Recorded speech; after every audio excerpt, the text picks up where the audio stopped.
गांव में तो सब जगह अकाल की परिस्थिति हो गई है। लगता नहीं कि अब इस गांव में ज्यादा दिन रुकना उचित होगा। काम के लिए बाहर गांव तो जाना ही पड़ेगा। सुमंत काम की तलाश में दूसरे गांव की ओर निकल पड़ता है। चलते चलते वह सिंहपुर गांव में आ जाता है।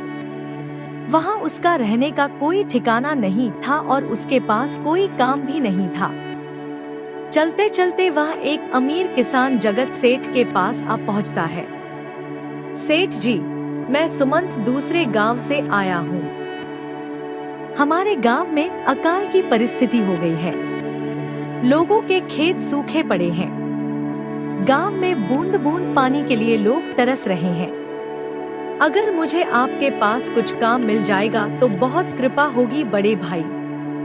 अरे रे, लगता है तुम्हारी हालत बहुत खस्ता हो गई है। ठीक है, वैसे मेरे पास एक काम तो है, पर लगता नहीं कि तुम वो कर पाओगे।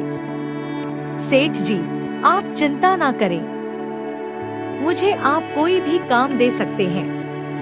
मैं वह काम पूरी मेहनत और ईमानदारी से करूंगा। अच्छा ठीक है सुमंत, तो कान खोलकर सुन लो। मेरे पास 60 गाय और 40 भैंस हैं। तुम्हें हर रोज उन जानवरों का गोबर निकालना होगा और रोज सुबह शाम उन्हें चारा पानी देना होगा।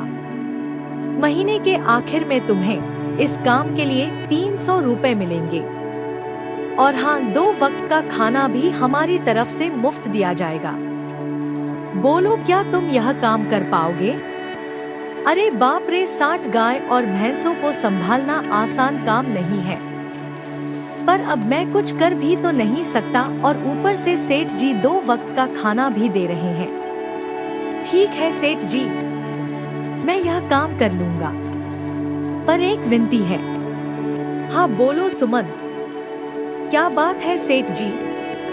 अगर आपको समस्या ना हो तो क्या मैं आपके गायों के साथ गौशाला में रह सकता हूँ? सेठ जी, मैं इस गांव में नया हूँ। मेरा रहने का कोई ठिकाना नहीं है। सिंपू सेठ थोड़ी देर तक सोचता है और सुमंत को ऊपर से नीचे तक देखने के बाद उससे कहता है, ठीक है सुमंत, तुम गौशाला में रह सकते हो। जी धन्यवाद सेठ जी।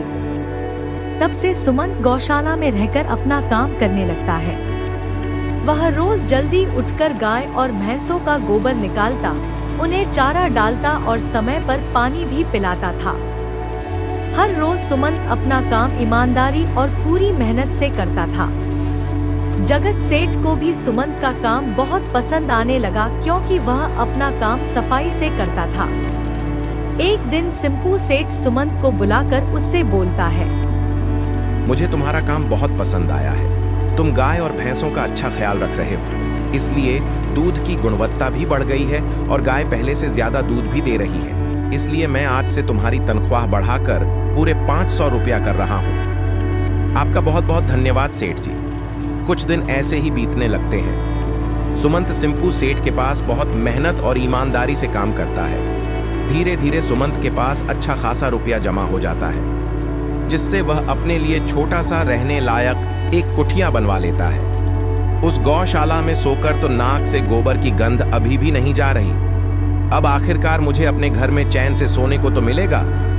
तब से सुमंत सिंपू सेठ के पास गौशाला में काम करने आता और 2 वक्त का खाना खाकर अपने घर सोने के लिए चला जाता था। कई साल ऐसे ही बीत जाते हैं। सुमंत की मेहनत के कारण उसके पास अच्छा खासा रुपया जमा हो जाता है। एक दिन सुमंत सिंपू सेठ से बोलता है, सेठ जी, आजकल गांव में चोरी की समस्या बहुत बढ़ गई है और मेरे पास कुछ रुपए भी जमा है जो मैंने अपने घर में रखे हुए हैं, पर मुझे उन पैसों की चोरी की चिंता हो रही है। आपको तो पता है कि मैं दिन भर आपके पास ही काम करता हूँ और सिर्फ रात में ही घर सोने जाता हूँ, इसलिए मुझे रोज उन पैसों की चोरी की चिंता सताती है। हाँ सुमंत, तुम बात तो बिल्कुल सही कह रहे हो। आए दिन गांव में नए नए चोरी के किस्से सामने आ रहे हैं और दिन भर तो तुम्हारा घर खाली ही रहता है, तो चोरी होने की संभावना तो जरूर है। सिंपू सेठ थोड़ी देर सोचता है और फिर सुमंत से कहता है, देखो सुमंत, ऐसे समय में तो गांव में एक ही जगह है जहां पर तुम्हारा धन सुरक्षित रह सकता है और वो है जमींदार का घर। क्या जमींदार का घर? हाँ सुमंत, इस गांव के जमींदार बहुत ईमानदार और दयालु हैं। ऐसा मैंने कुछ लोगों से सुना है और उनके घर पर बहुत सारे पहरेदार भी हैं, तो चोरी होने की संभावना बहुत कम है। तुम अपने पैसे उनके पास रख सकते हो। अच्छा ऐसा है क्या सेठ जी? ठीक है, फिर आज ही मैं जमींदार जी से मिलकर बात करता हूँ और उन्हें अपनी समस्या बताता हूँ। उस दिन सुमंत जमींदार जी के घर उनसे बात करने जाता है। ए2 रुको, कहाँ अंदर आए जा रहे हो? वहीं रुक जाओ। जी मुझे जमींदार जी से मिलना है, मुझे उनसे कुछ काम है। क्या काम है तुमको उनसे?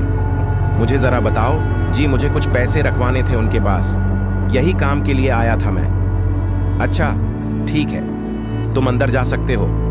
नमस्ते जमींदार जी, मैं सुमंत सिंपू सेठ के यहाँ काम करता हूँ। कुछ साल पहले ही मैं दूसरे गांव से यहाँ आया हूँ। अच्छा सुमंत बोलो, तुम्हारा क्या काम है मेरे पास?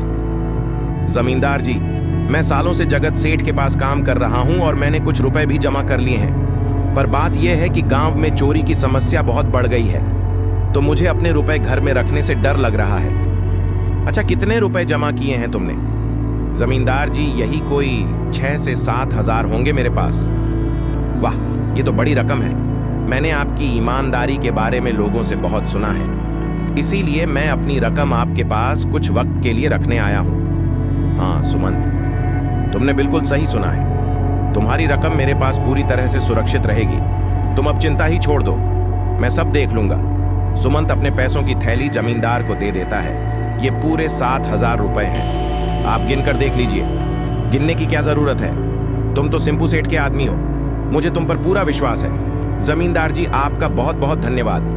अब मुझे चोरों का कोई डर नहीं है क्योंकि मेरे पैसे सुरक्षित हाथों में हैं। अरे सुमंत कोई बात नहीं, धन्यवाद तो मुझे बोलना चाहिए जो तुम मेरे पास आए अपने रुपए रखने के लिए। सुमंत अपने पैसे जमींदार को देकर अपने घर चला जाता है। हाँ सुमंत, तुम्हारे पैसे मेरे हाथों में ही अच्छे लगते हैं। ऐसे ही सुमंत ईमानदारी और मेहनत से सिंपू सेठ के यहाँ काम कर रहा था। देखते ही देखते 3 साल ऐसे ही बीत जाते हैं। एक दिन सुमंत सोचता है, अब बहुत साल हो गए जगत सेठ के यहाँ काम करते हुए। वैसे सेठ जी तो बहुत अच्छे इंसान हैं, पर सोच रहा हूं कि खुद की जमीन लेकर उस पर मेहनत करूं, तभी मैं बड़ा आदमी बन सकता हूं। अब जो मेरे पास थोड़े कुछ पैसे हैं और जो जमींदार के पास कुछ पैसे संभालने के लिए दिए हैं, वह जमा करके थोड़ी जमीन खरीद लूंगा। आज ही जमींदार से मिलने जाता हूं और अपने रुपए मांगता हूं। यह सोचकर सुमंत जमींदार जी के घर चला जाता है। जमींदार जी, मैं अपने रुपए वापस लेने आया हूं। आपके पास मैंने 7,000 रुपए दिए थे संभालने के लिए। अरे भाई साहब, मैंने पहचाना नहीं आपको, वैसे कौन हो आप? अरे जमींदार जी, मैं सुमंत हूं। पिछले साल मैंने आपको पैसे संभालने के लिए दिए थे, याद आया कुछ? अरे भाई साहब, मेरे पास कितने सारे लोग आते जाते हैं पैसे रखने के लिए और सभी के साथ मेरा अच्छा व्यवहार होता है। वैसे आपके पास कोई कागजात हैं क्या? क्योंकि मैं हर व्यक्ति से कागज पर ही व्यवहार करता हूँ। किसने कितने पैसे दिए, किसके कितने पैसे रखे हैं, सबका व्यवहार रहता है मेरे पास। जमींदार जी, यह आप क्या बात कर रहे हैं? आपकी ईमानदारी देखकर ही मैंने आपको पैसे दिए थे संभालने के लिए, और आप अब ऐसी बातें कर रहे हैं। कृपया करके मेरे पैसे मुझे वापस कीजिए। हाँ सुमंत, मैं ईमानदारी से ही काम करता हूँ, इसलिए तो तुमसे मैं डॉक्यूमेंट्स मांग रहा हूँ। क्या तुम्हें पता नहीं, जब तुम किसी से पैसों का व्यवहार करते हो तो तुम्हें स्टाम्प पेपर पर लिख कर देना पड़ता है। तुम किसी से भी पूछ सकते हो। नहीं जमींदार जी, मैं आपके पैर पड़ता हूँ, कृपया करके मेरे रुपए मुझे दे दीजिए। बड़ी मेहनत से मैंने वो पैसे जमा किए थे, मुझ पर ऐसा अन्याय न करें। अरे क्या यह झूठ मूठ का रोना धोना लगाया है? लगता है तुम ढोंगी हो और मेरी ईमानदारी और भोलेपन का फायदा उठाकर मुझसे ये रुपए लेने आए हो। रुक, तुझे अभी सबक सिखाता हूँ। जमींदार अपने आदमियों को बुलाकर सुमंत की पिटाई करने को कहता है। इसे तब तक मारो जब तक यह बेहोश ना हो जाए। इससे 2 कौड़ी के आदमी ने मेरी ईमानदारी पर सवाल उठाया है, इसे छोड़ना मत। जमींदार के आदमी सुमंत को डंडे से खूब मारते हैं। फिर सुमंत दुखी होकर अपने घर चला जाता है। सुमंत के शरीर पर घाव के निशान स्पष्ट दिखाई दे रहे थे। 2 दिन से सुमंत घाव के दर्द के कारण सिंपू सेठ के घर काम के लिए नहीं जा पाता है। इसलिए अगले दिन सिंपू सेठ सुमंत के पास आ जाते हैं। वह देखते हैं कि सुमंत खाट पर सो रहा है और वह बड़ा ही चिंता में नजर आ रहा है। सुमंत भाई, तुम 2 दिन काम पर नहीं आए, क्या हुआ भाई? तबीयत ठीक है ना तुम्हारी? कुछ समस्या है क्या? अरे सेठ जी, आप खुद यहाँ आए हो।